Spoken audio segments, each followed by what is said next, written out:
अस्सलाम वालेकुम ख़वातीन हज़रात, कैसे हैं आप सब लोग? खैरियत से होंगे, उम्मीद करता हूँ अल्लाह रब्बुल इज़्ज़त से।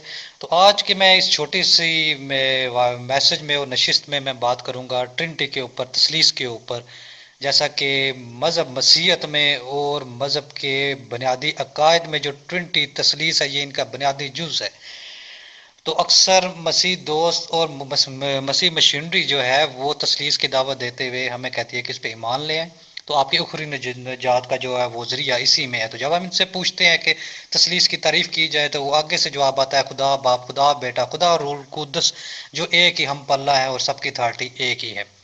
तो मैंने सोचा इस पर थोड़ी सी बात करते हैं। तो अगर देखा जाए ट्रिनिटी को हम बगौर जायज़ा लें तो जैसे इनके मुताबिक, मसीह थियोलॉजी के मुताबिक, सिफात मौसूफ से अलग नहीं होती। तो मैं ये कहता हूँ अगर सिफात मौसूफ से अलग नहीं होती तो फिर खुदा की सिफात तो बेशुमार हैं, सभी को खुदा होना चाहिए। लेकिन ये बात मसीह थियोलॉजी तस्लीम ही नहीं करती। आपने अकानीम सलासा को हम मर्तबा करार दिया है और ये बात बिल्कुल गलत है, क्योंकि बाप और रूल कुद्दस मुजस्सम नहीं होते। जबकि बेटा मुजस्सम हो गया, इसी तरह बाप और रूह कुद्दस ने मौत पर फतह हासिल नहीं की, लेकिन बेटा इस मामला में दोनों से साफ तौर पर अलग नजर आता है। लाजम है कि यकसानियत व यकजहती के लिए बाकी के दो अकनूम भी अव्वल मुजस्सम हो, दो मौत पर फतह हासिल करें। इल्म में बेटा कम तर है बाप से, क्योंकि क़यामत की घड़ी बाप के अलावा कोई नहीं जानता। अगर आप दावा करते हैं कि बेटा भी जानता है तो फिर आप खुद बेटे की तरदीद करते हैं, जिसने ये कह रखा है कि क़यामत की घड़ी को बाप के अलावा कोई और नहीं जानता।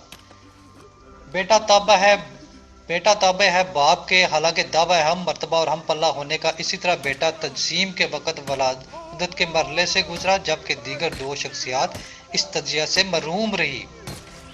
इसी तरह बेटा मौत का शिकार हुआ, लेकिन दीगर अशखास इस वक्त भी जिंदा रहे, तो इस लिहाज से यकजहती टूट जाती है। और एक वक्त ऐसा भी आता है कि खुदाई मजलस के अरकान सलासा पूरे ही नहीं रहते, यूं तसलीस भी पूरी नहीं रहती और इस लिहाज से नाकस हो जाती है, और नाकस मजमुआ खुदा बन ही नहीं सकता। किताब मुकाशफा खुदा की सात रूहें बयान करती है, ये सात रूहें तीन अफराद में किस तरह यकजा होती हैं। बाप में कितनी हैं और बेटे में कितनी है और रूह कुद्दस में कितनी है। सात गिनती आपको 1 2 3 4 5 6 7 यानी गिन कर पूरी करवानी होगी, वरना तस्लीम कर लें कि अहद जदीद खुदाई मजलस के अरकान 7 होने चाहिए, 3 नहीं।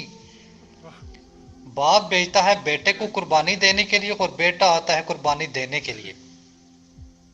यूं दोनों का इरादा भी अलग अलग साबित होता है और फेल भी बेटे ने यह कहकर अपना इरादा बाप के इरादे की मुताबत में दे दिया कि मेरी नहीं बल्कि तेरी मर्जी पूरी हो। इस लिहाज से दोनों का इरादा भी एक नहीं जाहिर होता। जब बेटे को मौत आ जाती है तो वो खुद ब खुद जी नहीं उठता, बल्कि इसको बाप उठाता है। यहाँ भी बाप और बेटे के मरातब अलग अलग, यहाँ भी बाप और बेटे की पावर और अथॉरिटी अलग अलग, और अख्तियारात व कुदरत के लिहाज से बाप जो है वो बेटे से बड़ा नजर आता है।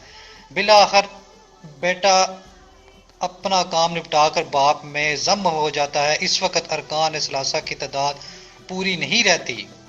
तो अब सवाल ये है कि इसका क्या हल होगा। अब ट्रिनिटी की प्रचार करने वाले ये बताएंगे कि इसका क्या हल होगा। असल में बात इस तरह के अहद जदीद मुख्तलिफ कलीसियाओं में यसू मसीह की बाबत फैले मुख्तलिफ नज़रियात को मुख्तलिफ कुतब के ज़रिए एक जिल्द में यकजा कर देने का नाम है, जिससे यस्सु मसीह की तस्वीर में मनपसंद रंग भरे गए हैं। यही वजह है कि इनकी अंजीली तस्वीर का कोई रंग भी कामल नहीं है। इन्हीं अनाजील की रोशनी में ना तो कामल इंसान साबित किया जा सकता है और ना ही कामल खुदा। इनके मतलब मसीह ये दावा फरमाते हैं कि वो बेवक्त कामल इंसान थे और कामल खुदा। अहद जदीद यस्सु की मिली जुली आर्ट जैसी तस्वीर फार्म करता है, जिसमें कोई भी रंग नुमाया हमें नज़र नहीं आता।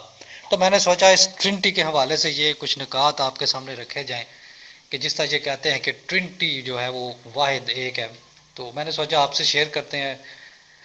ठीक है ख्वातीन हज़रात, फिर मिलेंगे इंशाअल्लाह अल्लाह रब्बुल इज़्ज़त के हुक्म से नेक्स्ट वीडियो में।